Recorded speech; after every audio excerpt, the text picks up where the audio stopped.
pessoal, sejam muito bem-vindos a mais um vídeo aqui de resolução de questões da Qualis Concursos. Eu separei uma questão aqui para você da última prova de auditor fiscal da Receita Federal, uma questão muito importante sobre a matéria legislação tributária federal, que é uma matéria bem difícil, e aqui a ideia desses nossos eventos de resolução de questões é pegar questões bem difíceis para poder explicar para você direitinho. Tá legal? Então vamos lá. A questão que nós temos, vamos falar sobre dicas de legislação tributária federal, resolução de questões, uma questão resolvida em cada um dos nossos encontros, dos nossos eventos. E a questão que eu trago para você aqui é da última prova de auditor fiscal da Receita Federal 2014. Vamos lá. Com a extinção do chamado regime tributário de transição, RTT, foram efetuadas importantes alterações na legislação vigente sobre o imposto de renda das pessoas jurídicas, IRPJ, e sobre a contribuição social sobre o lucro líquido, CSLL. Entre as opções abaixo, assinale aquela que não constitui uma dessas alterações. Então aqui nós vamos falar sobre a medida provisória 627 de 2013, que foi convertida na lei 12973, que é uma lei importantíssima para quem estuda imposto de renda. Legal? E nós temos que procurar uma alternativa que indica uma situação que não foi objeto de alteração pela lei 12973. Vamos lá então? Alternativa A. Tratamento dos efeitos provocados em razão da alteração significativa na forma de contabilização do arrendamento mercantil, leasing, na lei das sociedades anônimas, com o reconhecimento no ativo imobilizado do bem arrendado, desde a formalização do contrato. Bom, se você lembrar lá de contabilidade, nós tivemos uma grande mudança na contabilização do arrendamento mercantil, na contabilidade do arrendatário, com a introdução dos novos padrões contábeis no Brasil. Antigamente, o arrendatário registrava apenas as parcelas que iam sendo pagas ou devidas no contrato de arrendamento mercantil, e a contrapartida desse pagamento ou passivo era uma despesa de arrendamento mercantil no resultado. Com a introdução dos novos padrões contábeis no Brasil, a gente teve uma alteração muito significativa, que agora o arrendatário registra no seu ativo imobilizado o direito de uso do bem arrendado, pelo seu valor presente. A contrapartida do registro no ativo, do valor presente de uso do bem arrendado, está lá no passivo de arrendamento mercantil, que são as parcelas devidas no contrato de arrendamento, ajustadas a valor presente. Veja que agora, conforme for passando o tempo do contrato de arrendamento, os reflexos no resultado que nós teremos serão os seguintes: amortização do direito de uso do bem arrendado, que está no ativo imobilizado do arrendatário, e despesa financeira por conta do ajuste a valor presente lá no passivo, das parcelas de arrendamento que são devidas ao longo do contrato. Veja que nos padrões antigos de contabilidade, nós tínhamos no resultado, como despesa, as contraprestações pagas ou menos devidas em decorrência do contrato de arrendamento.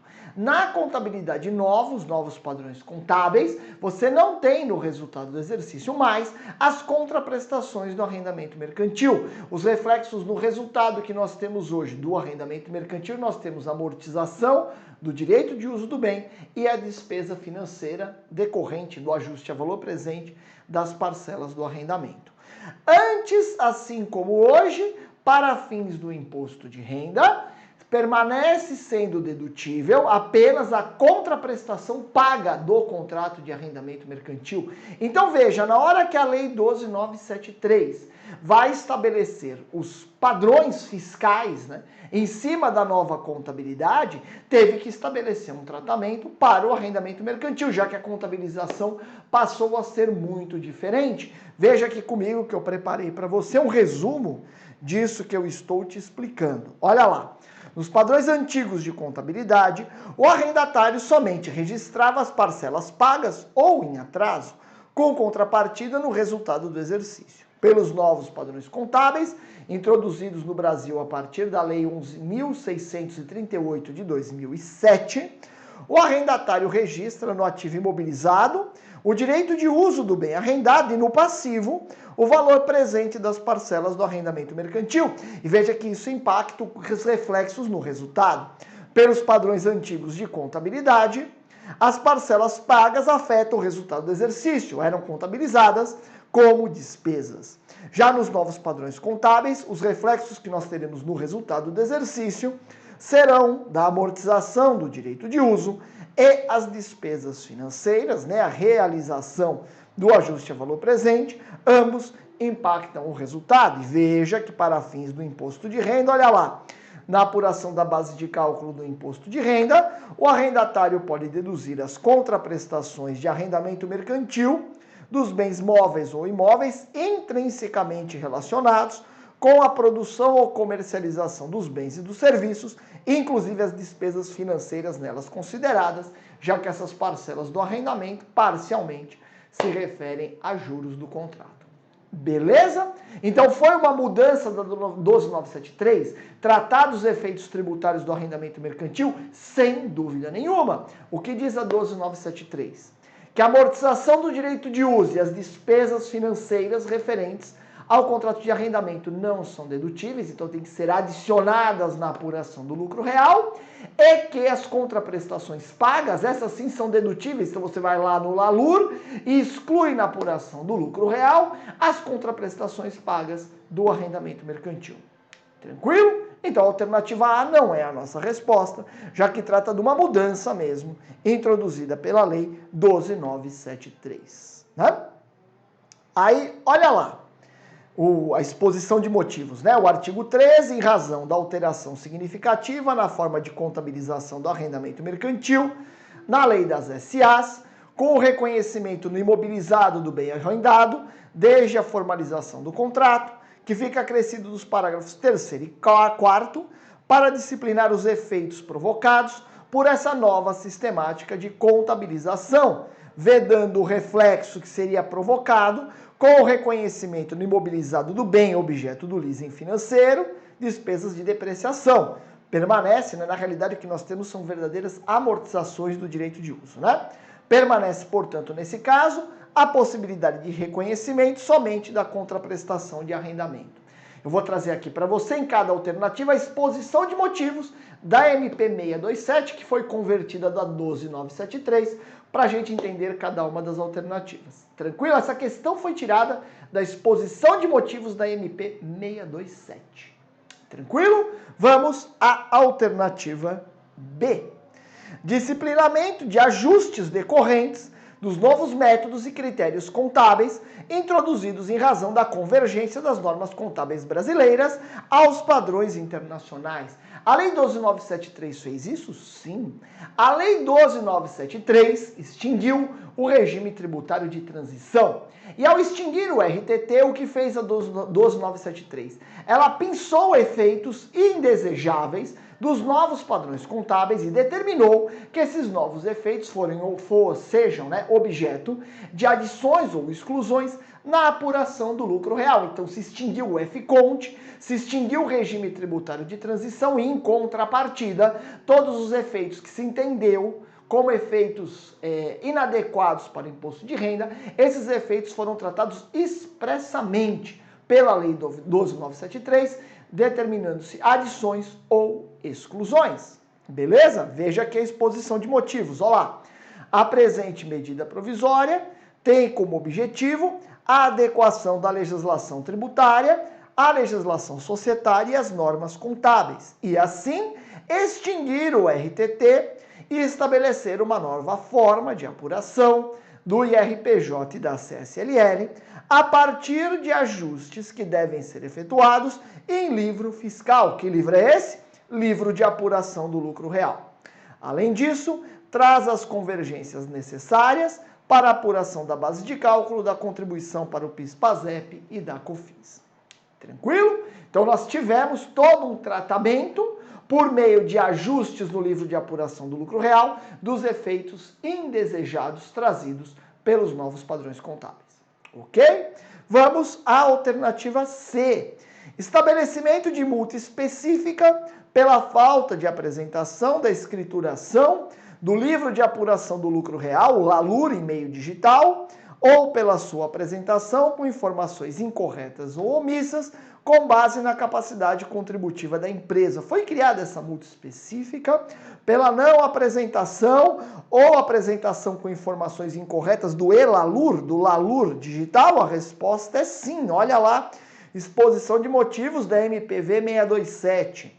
O artigo 8º-A estabelece uma multa específica pela falta de apresentação da escrituração do livro de apuração do lucro real em meio digital, ou pela sua apresentação com informações inexatas, omissas ou incorretas, com base na capacidade contributiva do sujeito passivo e utilizando-se de dispositivos de redução da penalidade existentes para outras declarações administradas pela Secretaria da Receita Federal do Brasil, de acordo com o prazo de cumprimento da obrigação.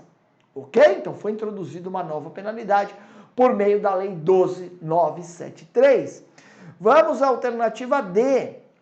Extinção da sistemática de ajustes em livro fiscal para os ajustes do lucro líquido decorrentes do RTT. Preste atenção.